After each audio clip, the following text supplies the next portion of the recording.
gioco. Si chiama Caccia le chiavi del mio motorino. Mi aiuterà Pamela, infatti mi benderà gli occhi e poi nasconderà per tutto lo studio queste chiavi. Attenzione voi da casa, perché potrete dire solamente acqua o fuoco.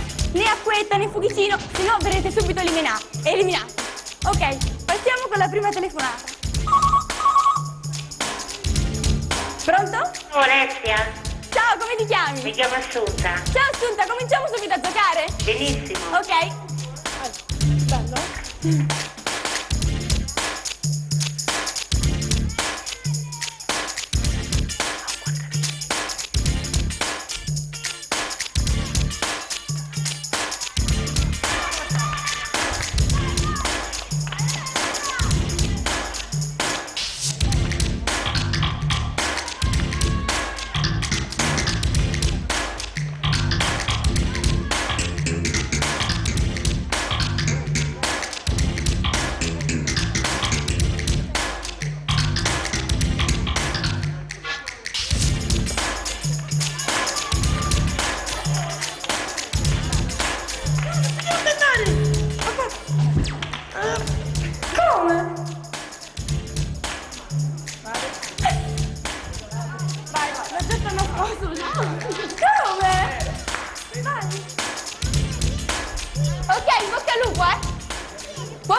fuoco, acqua.